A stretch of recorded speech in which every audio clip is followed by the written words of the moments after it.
Bom dia a todos, meu nome é professor Rui Daniel Prediger e hoje vamos falar um pouco sobre a farmacologia da doença de Parkinson.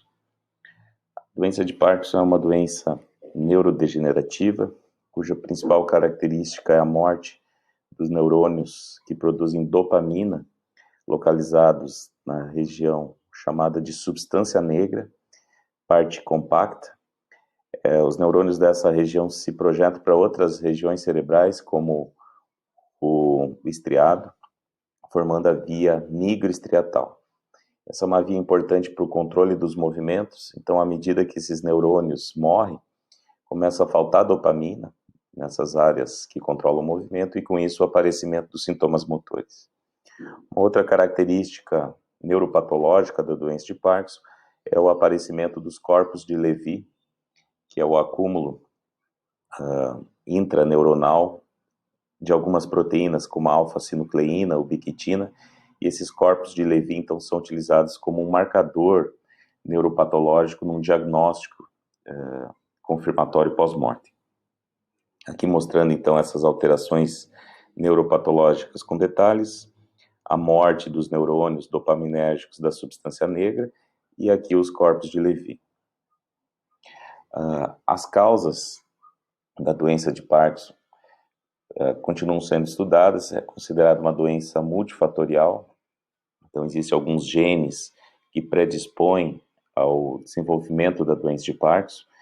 Muitas vezes, quando o paciente desenvolve a doença precocemente, isso tem um envolvimento genético, mas também existem vários fatores ambientais. Entre os principais fatores ambientais estão traumatismo crânioencefálico, a exposição a pesticidas, herbicidas, então é muito alta a incidência da doença de Parkinson em áreas rurais.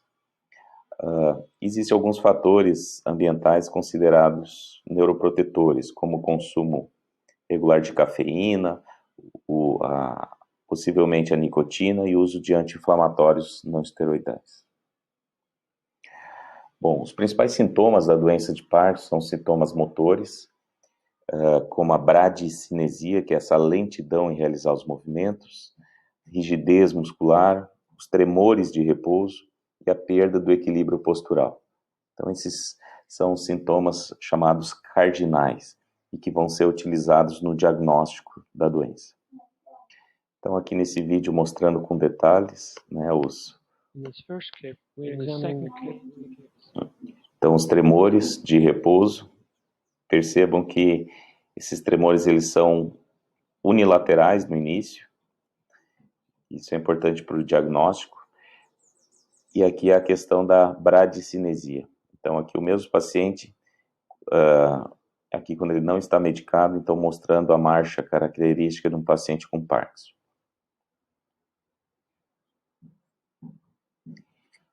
Bom, então, como eu mencionei, o diagnóstico clínico atualmente realizado para a doença de Parkinson se baseia nos sintomas motores, então na presença da bradicinesia, que é essa lentidão dos movimentos, com o tremor e a rigidez. E o que associa no diagnóstico, né, é esses tremores serem de repouso, então quando é realizado um movimento, o tremor cessa, a assimetria dos sintomas, então ocorre mais de uma das mãos, dos pés, depois pode evoluir para o outro lado, e boa resposta à levodopa. Então, a levodopa é o principal tratamento farmacológico para a doença de Parkinson e já é utilizado, então, desde o diagnóstico. Se o paciente recebe a levodopa e melhora desses sintomas motores, é praticamente uma confirmação do diagnóstico. Atualmente existem técnicas de neuroimagem também que auxiliam no diagnóstico para observação do processo de neurodegeneração da doença de Parkinson. É importante frisar que existem algumas medicações que podem gerar um parkinsonismo farmacológico. Então, são principalmente medicações para labirintite, né, como a flunarizina, a cinarizina, e também medicações para o tratamento da esquizofrenia, os antipsicóticos, como a haloperidol, a clorpromazina, e mesmo antieméticos, né, medicações para reduzir o vômito, as náuseas, como a metoclopramida. Então, essas medicações interferem com a neurotransmissão